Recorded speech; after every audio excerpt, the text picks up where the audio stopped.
सब वो रहा विशाल का घर। विशाल की जान को खतरा हो सकता है।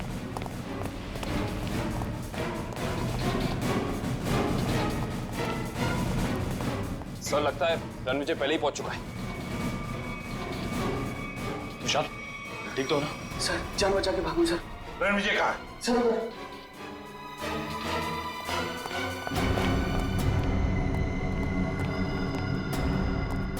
यहाँ तो कोई भी नहीं है। सर शायद यहाँ से भागा होगा।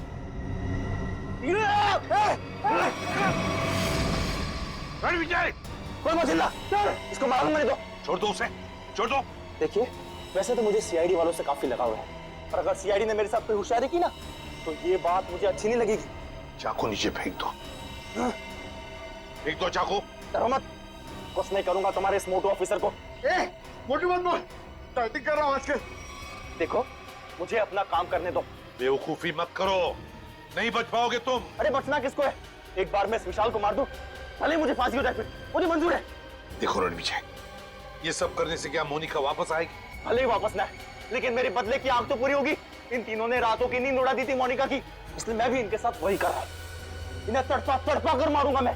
देखो रणविजय, मोनिका के साथ जो कुछ भी हुआ ठीक नहीं हुआ। इन तीनों की वजह से बेचारी को जेल जाना पड़ा, बदनामी हुई। नहीं, रात रात भर सो नहीं पाती थी वो, बुरे बुरे सपने देखकर जाग जाती थी। ये विशाल ने मोनिका का बंजारा रोड पे पीछा किया था उसे मार डालने के लिए, इसलिए मैंने भी इन्हें पहले बुरे बुरे सपने दिखाए और अब मैं इन्हें मौत की नींद सुला रहा हूं। रणविजय ये तुम क्या करने जा रहे हो? विशाल को उसके किए की सजा कानून देगा। अरे कानून का क्या गया, प्यार तो मैंने अपना खोया है ना।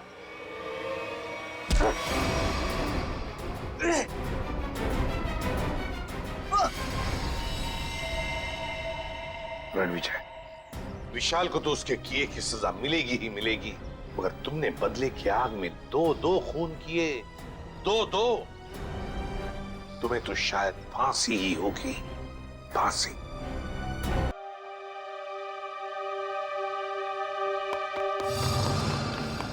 कौन है? कौन है वहां? कौन है यहाँ पर? सामने क्यों नहीं आते?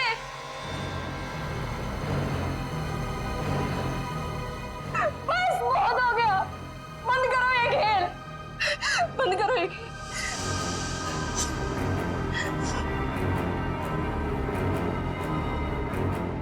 सो भी तो नहीं सकती, अगर सो गई शायद फिर कभी नींद से उठ ही ना पाऊं। जूही, श्रुति तुमसे कितनी बार कहा है कि दरवाजा खटखटा के अंदर आया करो। ओ हेलो मैडम, ये गर्ल्स हॉस्टल है, किसी ऑफिस की बॉस का केबिन नहीं है। तुम नहीं समझोगी। जूही क्या हुआ तुम्हें? इतनी चिड़चिड़ी और उखड़ी उखड़ी क्यों लग रही हो?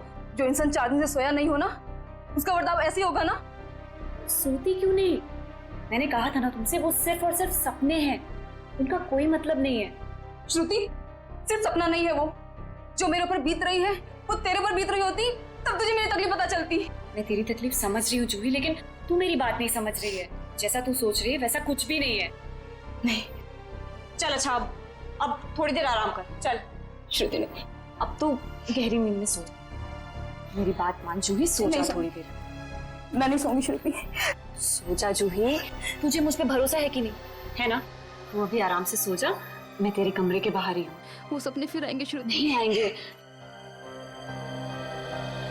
Good night. साल भर पढ़ाई करते तो आज नौबत तो ना आती। मुझे बहुत डर लग रहा है यार, कुछ भी तो कंप्लीट नहीं हुआ है। मैं तो श्रुति से न... श्रुति, पता है मैं तुझे ही ढूंढ रही थी। मुझे तेरे नोट्स देना यार, वरना पता नहीं एग्जाम्स में क्या होगा। मुझे बहुत डर लग रहा है यार, मेरे भी नोट्स अधूरे हैं। अच्छा ऐसा करते हैं कि कल लाइब्रेरी जाके इकट्ठा नोट्स बना लेते हैं। तुम दोनों टेंशन क्यों ले रहे हो? अरे गर्ल्स, क्या हो रहा है?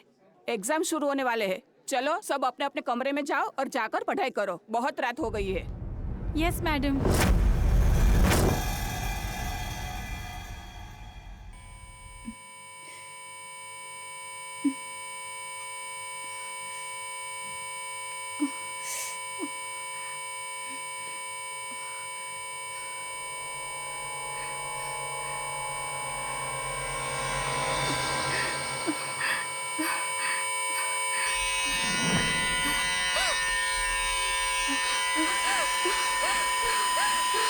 श्रुति प्लीज हेल्प मी श्रुति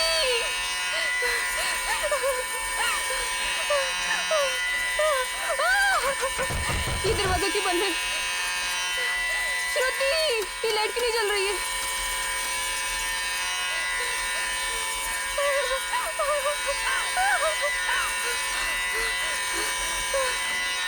ये खिड़की क्यों जाम है बंद करो ये आवाज मेरे कान के पट्टे फट जाएंगे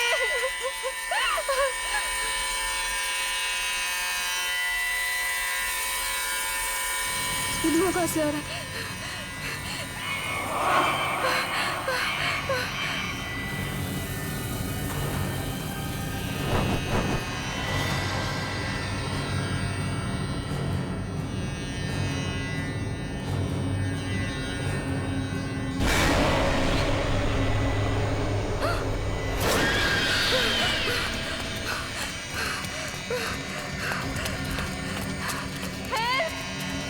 कोई बचाओ मुझे हेल्प कोई है बचाओ प्लीज हेल्प मी कोई है कोई बचाओ मुझे मत मारो मुझे मत मारो मत मारो मुझे मत मारो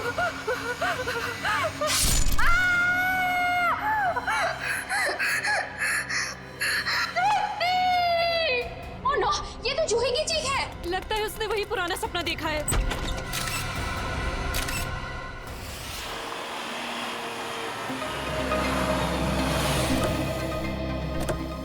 आश्रया क्या पता चला?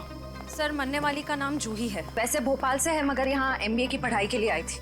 सर लगता है जब वो सो रही थी उस वक्त किसी ने चाकू मार के उसका खून कर दिया। श्रेया, जूही का कमरा कहाँ है? सर ऊपर। सर एक और बात, जब उसका खून हुआ उस वक्त उसके कमरे में और कोई भी नहीं।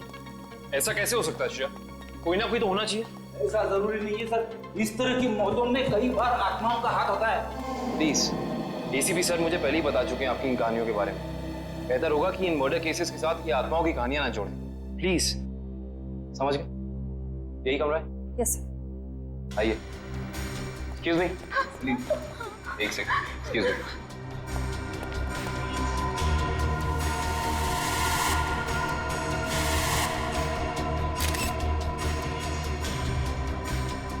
श्रेया, यहाँ पे चाकू का सिर्फ एक ही घाव है। लगता है खूनी ने इतनी जोर से वार किया कि एक ही बार में जूही की मौत हो गई। हाँ सर, हमला भी शायद जूही की नींद में ही हुआ। बेचारी को अपने आप को बचाने का मौका भी नहीं मिला होगा। एक्सक्यूज मी, यहाँ पे सबसे पहले जूही की मौत का पता किसको चला? सर सबको एक साथ ही पता चला था। हम यहाँ कॉरिडोर में थे, अचानक से जूही के कमरे से चीखने की आवाज आई और अंदर आके देखा तो जूही की जान जा चुकी थी। उस समय कमरे में जूही के साथ और कौन था? सर उस वक्त जूही के साथ कोई नहीं था। देखिए, आप लोग दोबारा याद करने की कोशिश कीजिए। हो सकता है कोई ऐसा जो उस वक्त भाग निकला हो। सर भागने का तो सवाल ही नहीं उठता, क्योंकि डोर बाहर से बंद था और वो अंदर से। खूनी भागेगा भी तो कहाँ से भागेगा? एक मिनट, ये दरवाजा बाहर से बंद था, क्यों? सर कई दिनों से जूही सो नहीं पा रही थी। अचानक नींद से जाग जाती थी और भागकर अपने कमरे से बाहर आ जाती थी। आज भी कुछ ऐसे ही हुआ। वो सो नहीं पा रही थी, मैंने उसको सुलाया और मैं बाहर आ गई और दरवाजा बाहर से बंद कर दिया। लेकिन इसे नींद क्यों नहीं आ रही थी? सर कई दिनों से उसे डरावने सपने आ रहे थे। उसे ऐसा महसूस हो रहा था कि उसका सपनों में कोई खून करना चाह रहा है, उसकी कोई जान लेना चाह रहा है। हमें क्या पता था कि उसका सच में खून हो जाएगा। डरावने सपने? मैं कह रहा था ना, ये कोई आत्मा का ही चक्कर है।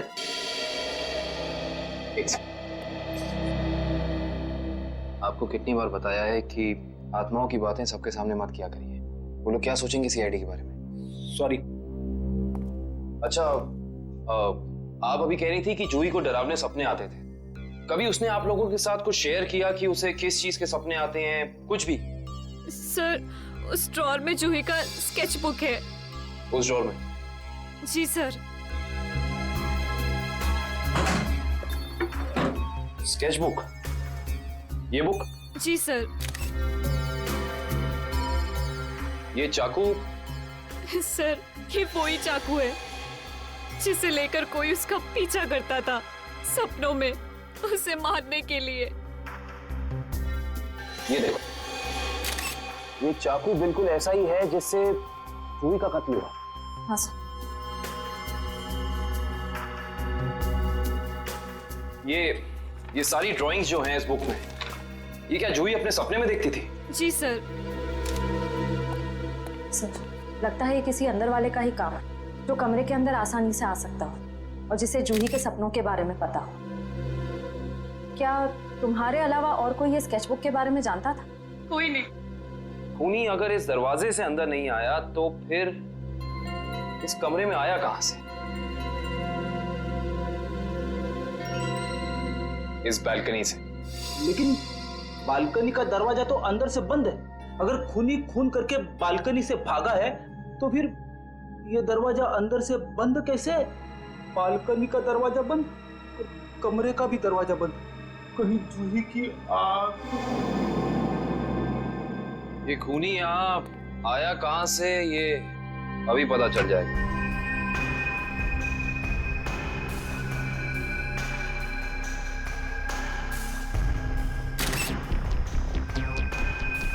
ये देखो, जूते के निशान। हो ना हो खूनी इसी बालकनी से चढ़कर आया। लेकिन बालकनी का दरवाजा तो अंदर से बंद था, तो फिर खूनी यहाँ ऊपर चढ़ के कमरे के अंदर आया कैसे होगा? ये भी पता चल जाएगा फ्रेडी जी। बस एक बार जूही के मौत के कारण पता चल जाए, कुछ तो होगा यहाँ, कोई सबूत कुछ तो होगा। इधर देखो, ये पाइप, इसी वाटर पाइप से चढ़कर खूनी इस बालकनी तक आया है। यहाँ के वॉचमैन से मिलना पड़ेगा। माफ कर दिए साहब, गलती हो गई। इसे गलती कहते हो तुम? एक इंसान गर्ल्स हॉस्टल की बालकनी में चढ़ जाता, अंदर कमरे में जाके खून कर देता और तुम्हें कुछ पता भी नहीं चला। बस साहब 15 मिनट के लिए मेरी आंख लग गई थी। मैं सपने में भी ऐसा नहीं सोच सकता था कि उस दौरान ऐसा कुछ हो जाएगा। तुम्हारी 15 मिनट की लापरवाही की वजह से एक लड़की की जान चली गई, उसकी जिंदगी लौटा सकते हो तुम?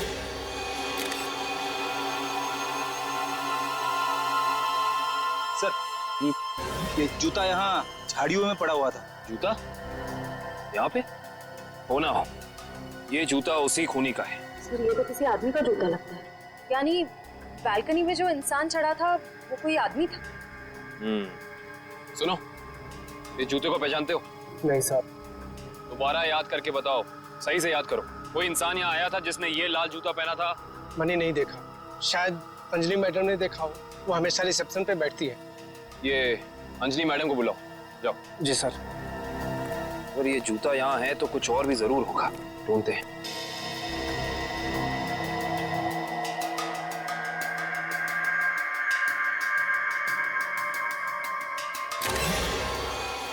इस तरफ ये जूतों के निशान। एक जूते का निशान थोड़ा गाढ़ा है और दूसरे का हल्का। ये वाला गाढ़ा है। इसका तो एक ही मतलब है, ये जूता जिसका भी है वो इंसान लंगड़ा के चल रहा था। वो लंगड़ा के इसलिए चल रहा था क्योंकि जब वहां बालकनी से वो नीचे आया उसे चोट लग गई, फिर वो यहाँ से भागा और यहाँ पे जूता रह गया। हाँ साहब, मैं ही अंजलि हूँ। आपने मुझे बुलाया? जी अंजलि जी, हमें आपसे कुछ सवाल पूछने थे। जी। अंजलि जी, आपने इस लाल जूते को देखा? मेरा कहने का मतलब है किसी इंसान को इसको पहनकर यहाँ आते हुए देखा, लंगड़ाते हुए? हाँ साहब, मैंने देखा था। मनीष लंगड़ाते हुए जा रहा था। मनीष? ये मनीष कौन है? जूही का दोस्त है। अंजलि जी, जब वो यहाँ आया, ये गर्ल्स हॉस्टल है राइट, आपने उसको रोका नहीं? मैंने उसे रोका पर वो रुका ही नहीं। और क्या? मनीष अक्सर जूही से मिलने हॉस्टल आया करता था, पर कुछ दिनों से उन दोनों के बीच में अनबन चल रही थी। किस बात को लेकर अनबन चल रही थी? मुझे उस बारे में कुछ पता नहीं। कोई बात नहीं, अब तो इस बारे में हम मनीष से ही पूछ लेंगे।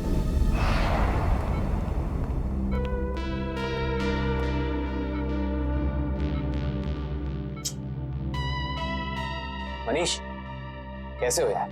मैं ठीक हूँ, पर आप लोग कौन हैं? तुम्हारे शुभचिंतक हैं, सीआईडी वाले। सीआईडी? क्या बात है? क्या मेरी जान को किसी से खतरा है क्या? सुना आपने? खुद एक बेचारी लड़की को मार के खटिया पे लेटा पड़ा है और पूछ रहा है कि मेरी जान को कोई खतरा तो नहीं है। ये क्या कह रहे हैं आप? मैंने किसी की जान नहीं ली। मनीष, ये पाँव में चोट कैसे लगी तुम्हें? वो मैं सड़क पार कर रहा था तो एक बाइक वाले ने टक्कर मार दी मुझे। सड़क पार कर रहा था बेचारा, टक्कर मार दी? वैसे ये हादसा हुआ कहाँ? MI रोड पे, GPO के सामने। जीपीओ के सामने? तभी तो। वैसे अगर ऐसा था तो ये लाल रंग का जूता जो तुम्हारा है, हमें पता है जीपीओ के सामने मिलना चाहिए था। पर कमाल की बात देखो, ये जूता हमें स्वर्णिमा गर्ल्स हॉस्टल के बाहर मिला। कैसे? मेरा जूता वहां कैसे पहुंचा? देखो मनीष, हमसे झूठ बोलकर कोई फायदा नहीं है। सच निकालने के और कई तरीके आते हैं। बेहतर होगा हमें सब सच बता दो। क्यों मारा तुमने जूही को? क्या जूही की मौत हो गई? खून हो गया उसका। क्यों गए थे तुम वहां? देखिए, मैं जूही के बालकनी में गया जरूर था, लेकिन मैंने जूही को नहीं मारा। इतनी रात को तुम वहां क्या करने गए थे मनीष? मुझे उससे बात करनी थी। ओह, ऐसी कौन सी बात थी जो तुम दिन के उजाले में नहीं कर सकते थे, जिसके लिए तुम्हें रात के अंधेरे का सहारा उठाकर चोरों की तरह पाइप से चढ़कर उसकी बालकनी तक जाना पड़ा? मैं उससे माफी मांगना चाहता था। दरअसल मैंने उसके दोस्ती को प्यार समझने की गलती की थी, लेकिन जब मैं वहां पहुंचा तो मैंने देखा कि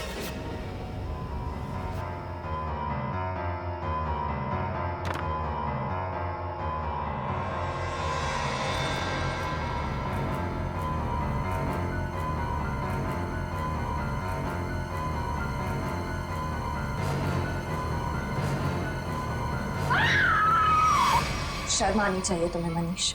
उसकी मदद करने की बजाय तुम वहां से भाग गए। यही है तुम्हारा प्यार? अगर किसी ने वहां मुझे देख लिया होता तो इल्जाम तो मुझे पर आता ना। देख तो तुम्हें लिया ही था। अंजलि जी ने तुम्हें रोकने की कोशिश भी की, पर तुम रुके नहीं। ये सब छोड़ो, हमें ये बताओ कि जब तुम वहां थे तो उस वक्त कमरे में और कौन था? मैंने वहां किसी को नहीं देखा। हेलो? क्या? एक और खून? कहां पे?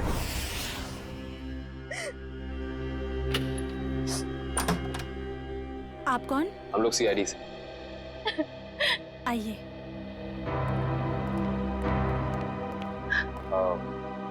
आप कल की जी हैं ना? जी, मैंने ही आपको फोन किया था। मेरी सहेली मीरा का खून हो गया है। उसकी लाश ऊपर उस कमरे में पड़ी है।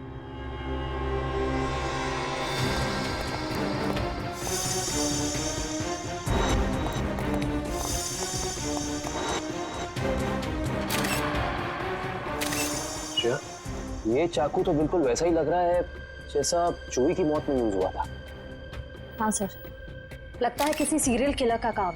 सीरियल किलर का भी हो सकता है, और किसी ऐसे इंसान का भी जो दोनों जूही और मीरा को जानता है। वो यहाँ आया और उसने मीरा की जान भी इसकी नींद में ले ली। मतलब दो खून हूबहू एक ही तरीके से? सर, हाँ, लाश की हालत को देखकर लगता है कि इसकी मौत को 3-4 घंटे हो चुके हैं। 3-4 घंटे? लेकिन श्रेया, जूही की मौत को भी तो 3-4 घंटे ही हुए। एक खूनी एक ही वक्त पे दो जगह पे कैसे हो सकता है? मैं तो कह रहा हूँ जरूर ये किसी आत्मा का ही चक्कर है। रेडी प्लीज, ये किसी आत्मा का चक्कर नहीं है। ये उस खूनी के किसी साथी या रिश्तेदार का चक्कर भी हो सकता है। लगता है इस जुर्म में एक से ज्यादा लोग शामिल हैं। लेकिन कैसे? कैसे हो सकता है? इस कमरे की सारी खिड़कियां, सारे दरवाजे अंदर से बंद हैं। और यहाँ पे कोई बालकनी भी नहीं है उस हॉस्टल की तरफ। तो फिर वो खूनी इस कमरे में आया कैसे? इस कमरे की तलाशी लो, कोई ना कोई सुराग जरूर मिलेगा। श्रेया, इसकी फोटो एल्बम और फोन डायरीज चेक करो। हो सकता है जूही और मीरा के बीच में कोई ना कोई कनेक्शन मिल जाए हमें। Sir, ready? एम्बुलेंस को फोन करो बॉडी ले जाने के लिए। मुझे नीचे इसकी दोस्त से कुछ सवाल पूछने हैं।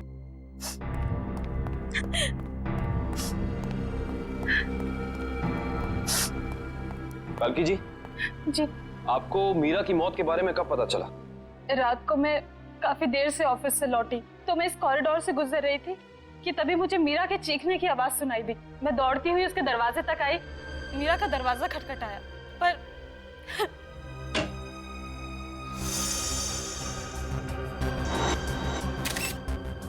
फिर क्या हुआ?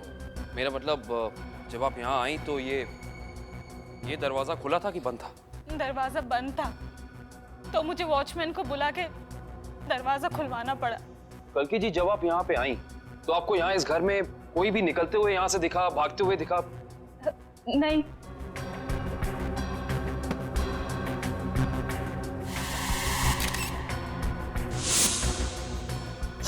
कल्कि जी, आपकी दोस्त मीरा काम क्या करती? बैंक की एरिया मैनेजर थी वो, और 2 साल पहले उसका तबादला हमारे शहर में हुआ था। तबादला? हाँ श्रेया, क्या पता चला? सर, मरने वाली का नाम जूही है। वैसे भोपाल से है मगर यहाँ एमबीए की पढ़ाई के लिए आई थी। क्या ये तबादला भोपाल से यहाँ हुआ? जोधपुर से। पर क्यों सर? आपकी दोस्त मीरा किसी जूही नाम की लड़की को जानती थी? जहाँ तक मुझे पता है सर, इस नाम की तो उसकी कोई दोस्त नहीं थी। दोस्त नहीं तो कोई रिश्तेदार? क्योंकि कुछ घंटे पहले एक 21 साल की लड़की का बिल्कुल इसी तरीके से खून हुआ है। उस लड़की का नाम जूही था और ये उसकी तस्वीर है।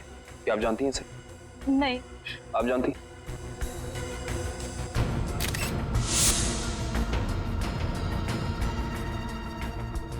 ये क्या हो रहा है हमारे शहर में? आम आदमी तो बिल्कुल भी सुरक्षित नहीं है। कल्कि जी, आपको किसी पे शक है?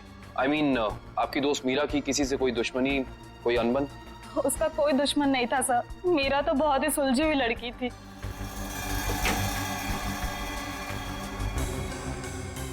अच्छा, ये तस्वीर देखिए।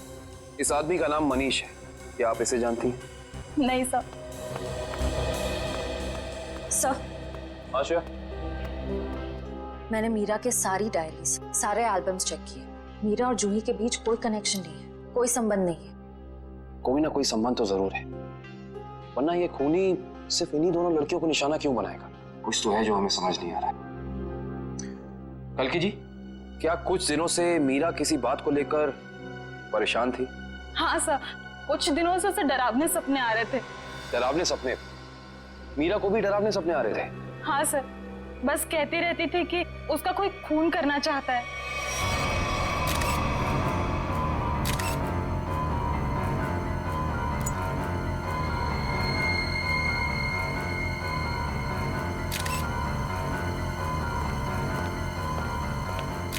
ये कैसे हो सकता है सर? जूही और मीरा को ठीक एक तरीके के सपने कैसे आ सकते हैं? सर, खूनी के अंदर आने का रास्ता तो नहीं मिला है, लेकिन ये स्क्रू मिला है मीरा के बेड के नीचे से।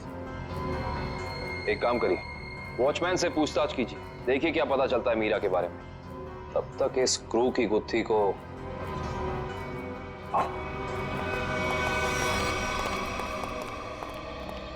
करण, रेडी को ये स्क्रू कहाँ मिला था? सर, वहां उधर। उधर? ये स्क्रू हाँ आया कैसे होगा? हाँ, ले आओ, संभाल के। इश्ता, श्रेया, संभाल के।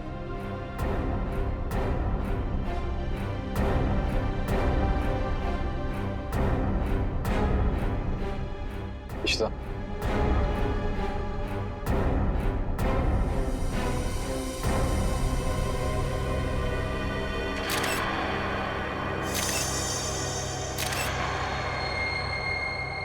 तो ये बात है।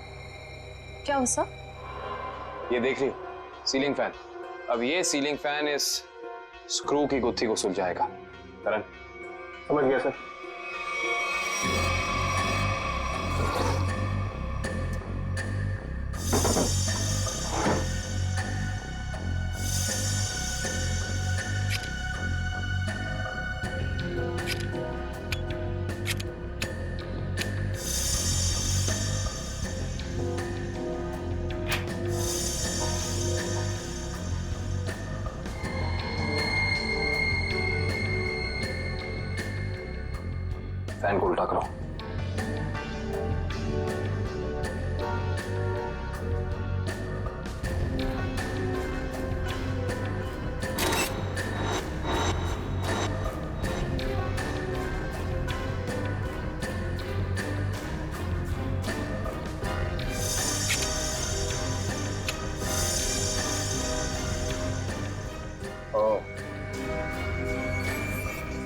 सर यानी इसको इस फैन का है? हाँ श्रेया, किसी ने इस फैन के साथ छेड़खानी की है, अभी पता चल जाएगा।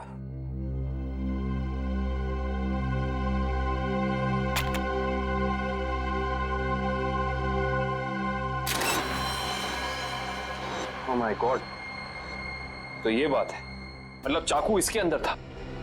इसके अंदर से इस मैकेनिज्म के जरिए चाकू सीलिंग से नीचे गिरा मीरा के पेट में और उसकी मौत हो गई।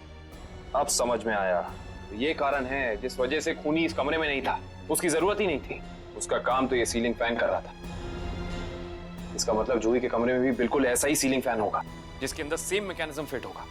वहां भी चाकू सीलिंग से गिरा और जूही की मौत हो गई। सर हो सकता है खूनी ने रिमोट कंट्रोल के जरिए इस चाकू को कंट्रोल किया हो सकता है। और सवाल यह है श्रेया कि खूनी को कैसे पता चला कि सही वक्त रिमोट बटन दबाने का कौन सा था? हाँ सर, क्योंकि ना तो हमें मीरा के कमरे से कोई कैमरा मिला, ना ही जूही के कमरे से, जिससे ये पता चले कि खूनी दोनों लड़कियों पर नजर रख रहा था। वो भी पता चल जाएगा इस सीलिंग फैन के चाकू के मैकेनिज्म के जरिए। क्या ये मीरा और जूही, इन दोनों के बीच में कोई ना कोई संबंध तो जरूर है, कोई ना कोई संबंध तो जरूर है।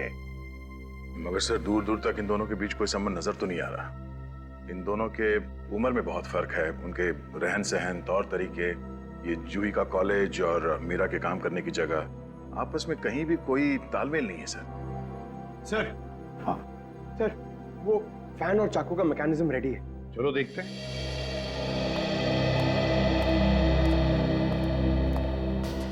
पंकज, रिमोट ऑन करो।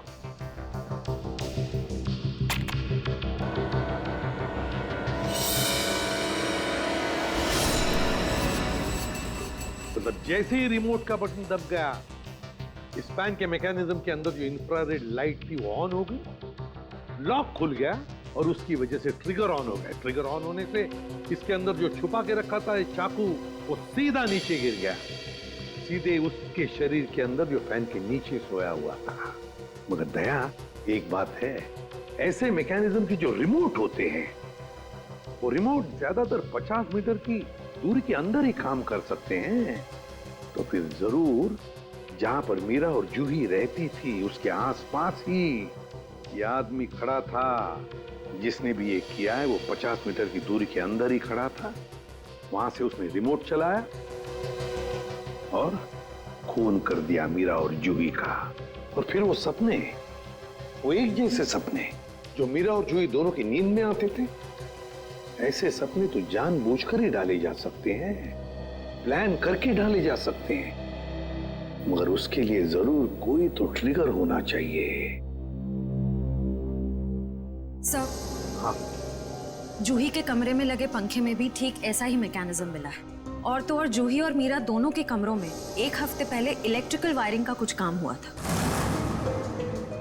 जूही और मीरा दोनों के घर में, दोनों के कमरों में एक हफ्ते पहले इलेक्ट्रिकल वायरिंग हुई थी। कहीं ऐसा तो नहीं कि वही इलेक्ट्रिशियन है जिसने दोनों के घरों में इलेक्ट्रिकल का काम कर दिया और फिर खून भी उसी ने किया? पता लगाना पड़ेगा, पता लगाना पड़ेगा इस इलेक्ट्रिशियन के बारे में।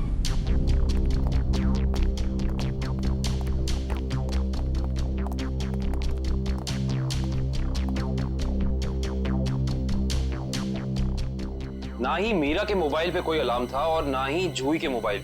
फिर दोनों को एक ही वक्त एक जैसे सपने कैसे आ सकते? इसका मतलब सपने ट्रिगर करने वाला मैकेनिज्म यहीं कहीं है। सर ये देखिए, इस पे अलार्म है, लेकिन सुबह 6 बजे का। 6 बजे का? पर मीरा की मौत तो 3 बजे हुई थी, तो सपने शुरू करने का ट्रिगर लगभग 1 या 1.5 के बीच का होना चाहिए। यह भी तो हो सकता है कि किसी ने मीरा को सम्मोहित कर दिया। ऐसा नहीं हो सकता फ्रेडी, क्योंकि अगर ऐसा होता तो मीरा के दिन भर का हाव भाव, चाल चलन सब प्रभावित होता, पर ऐसा नहीं हुआ। नहीं, कुछ है यहाँ जो हम अभी तक देख नहीं पा रहे। ढूंढो, यही है।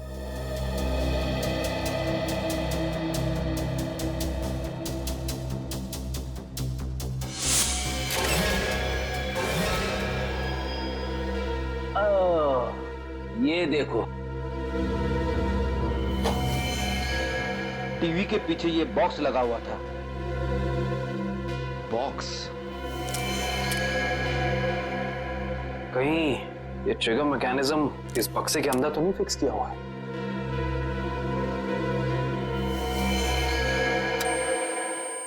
अरे अरे अलार्म बंद करो, ये आवाज मेरे कान के पर्दे फटा ली। सर कौन सी आवाज? यहाँ कोई अलार्म नहीं बज रहा है। अरे इतने जोर से बज रहा है, सुनाई नहीं दे रहा है।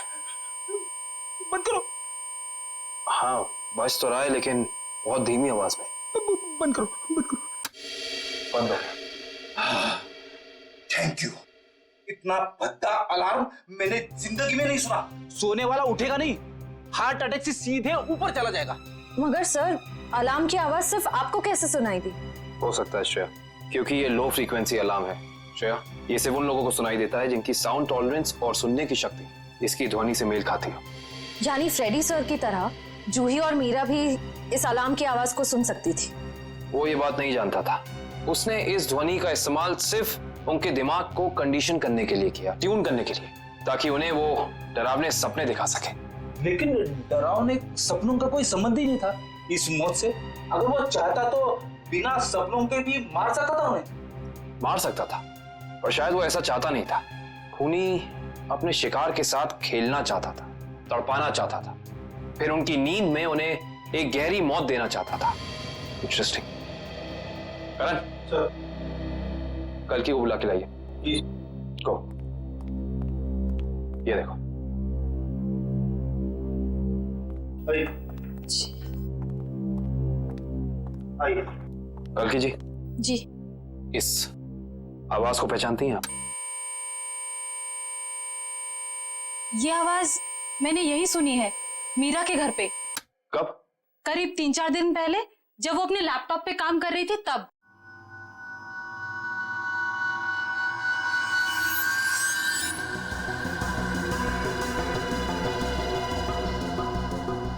आपको मीरा के लैपटॉप का पासवर्ड पता है? नहीं सर। हमें कंप्यूटर एक्सपर्ट से इसका पासवर्ड ब्रेक कराना होगा, लेकिन मुझे लगता है कि हमारे सारे सवालों के जवाब इसी लैपटॉप के अंदर है, इसके अंदर।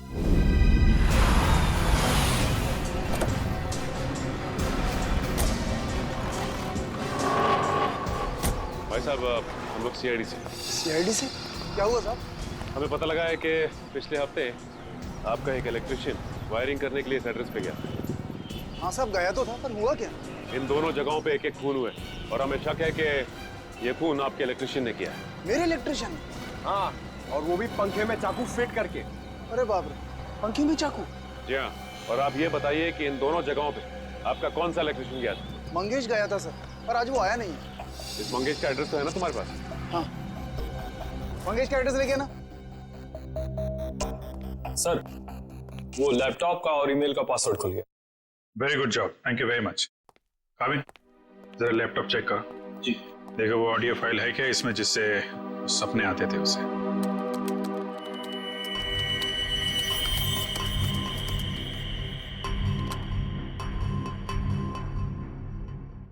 सर, इस कंप्यूटर में कोई ऑडियो फाइल नहीं है। हाँ, लेकिन मीरा के ईमेल अकाउंट में एक वीडियो फाइल दिख रही है। Video file? खोलो खोलो इसे जरा।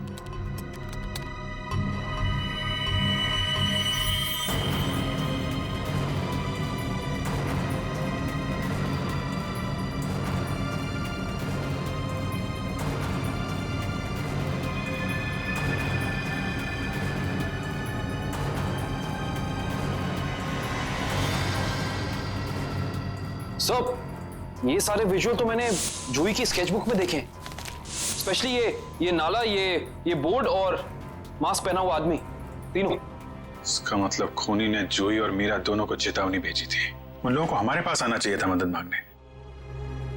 जरा ये फाइल फिर से चलाना।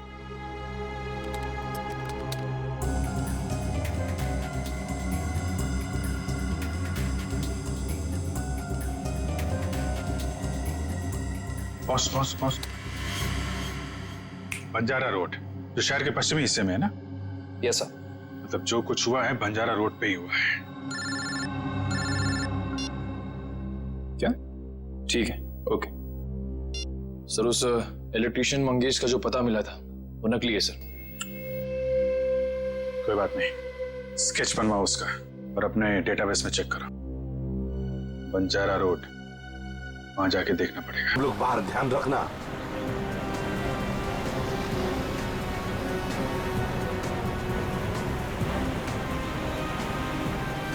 आराम से पंकज, आराम से।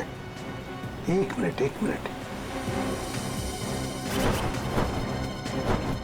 यह है ना एक सूखा नाला है और वो रहा पेड़। सूखा नाला और उसमें वो पेड़। जरा आगे चलकर देखते हैं।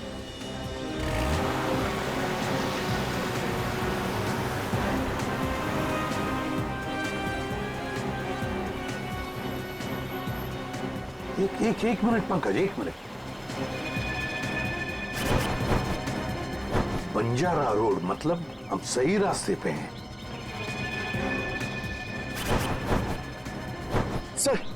सर वो देखिए, वो पुराना घर जो हमें वीडियो में दिखा था। चलो आगे देखते हैं। अगर खूनी इस जगह का वीडियो बना के मीरा और जूही को भेज क्यों रहा था? हाँ, शायद उन दोनों को अपने अतीत का याद दिलाने के लिए। मगर सर मैंने पता किया सर इस बंजारा रोड पे आज तक एक क्राइम नहीं हुआ है। यहाँ तक कि पुलिस ने एक चालान तक नहीं काटा है। सर वो रही बिल्डिंग।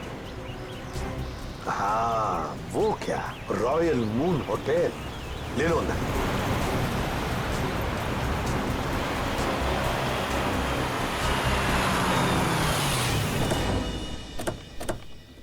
हाँ, इलेक्ट्रिशियन का स्केच मैच नहीं हो रहा है। तो कोई बात नहीं, ठीक है। वेलकम सर, कहिए मैं आपकी क्या सहायता कर सकता हूँ? हम लोग सीआईडी से हैं। दरअसल एक केस के सिलसिले में कुछ पूछताछ करनी थी आपसे। सीआईडी? बाबा पूछिए, क्या पूछना चाहते हैं आप? जरा बताइए, कुछ दिन पहले क्या आपके होटल के बाहर कोई किसी तरह की वीडियो शूटिंग कर रहा था? शूटिंग? नहीं सर, हमारी होटल के बाहर शूटिंग या फोटोग्राफी की अनुमति नहीं है। ये दो फोटोग्राफ दो लड़कियों के, एक का नाम मीरा है, एक का नाम जूही है। क्या ये लड़कियां आपके यहाँ कभी ठहरी थी, कभी आई थी? सर हमारे यहाँ रोज बहुत सारे कस्टमर आते हैं, ये बता पाना थोड़ा मुश्किल है। मैं समझ सकता हूँ, लेकिन हो सकता है आपके रिकॉर्ड में हो कुछ इनके बारे में। जरा देखिए। अलका जरा रिकॉर्ड चेक करना। सर। हाँ सर, ये दोनों गेस्ट हमारे होटल पे रुके थे पिछले साल 17 मई 2013। 17 मई 2013 मतलब एक साल पहले। तो क्या एक साथ आई थी या अलग अलग? नहीं, अलग अलग। सर इन दोनों के पास शहर में रहने के लिए जगह है, एक घर में रहती है और एक हॉस्टल में रहती है, फिर ये दोनों यहाँ किस लिए आई थी? कोई तो वजह होगी ना पंकज, कोई तो वजह होगी। क्या आपका रिकॉर्ड देख सकता हूँ 17 मई 2013 का? Sure sir. 17 मई 2013 काफी सारी लड़कियां आई थी उस दिन आपके होटल में। कोई फंक्शन वगैरह था क्या? हाँ सर, हो सकता है, क्योंकि हमारे होटल के पास में एक कम्युनिटी हॉल है। वहाँ आए दिनों फंक्शंस होते रहते हैं। अच्छा, कस्टमर का नाम रवि। 5 टैक्सीज बुक की थी उसने, 5। हाँ सर, ये एक नारी सेवा केंद्र चलाता है, मुस्कुराहट नाम है एनजीओ का। और वो अभी भी इसी होटल में ठहरा हुआ है सर। रवि इस वक्त आपके होटल में ठहरे हैं? पास वाले कम्युनिटी हॉल में जो फंक्शन चल रहा है, रवि का ही एनजीओ का फंक्शन हो सकता है।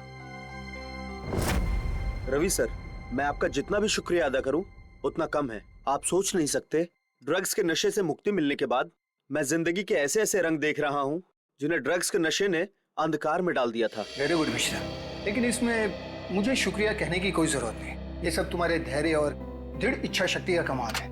हाँ, लेकिन अब उस सफेद जहर को कभी पलट कर भी देखना मत। हाँ, ओके सर। माफ कीजिएगा रवि जी, आपको मैं इंटरप्ट कर रहा हूँ, लेकिन ये जरूर कहूंगा कि आप बहुत ही अच्छा काम करते हैं, बहुत ही पुण्य का काम करते हैं हमारे देश के नौजवानों को ड्रग्स में से बाहर निकाल कर। सर आप एसीपी प्रद्युमन है ना सर? जी हाँ, मैं एसीपी प्रद्युमन। सर हमने बहुत किस्से पढ़े हैं सर आपके बारे में, और तभी से आपसे मिलना चाहता था सर, लेकिन अब आप सर बैठेंगे सर प्लीज? नहीं। सर क्या लेंगे सर आप? चाय, कॉफी, कुछ? एक ठंडा लेमन आइस टी।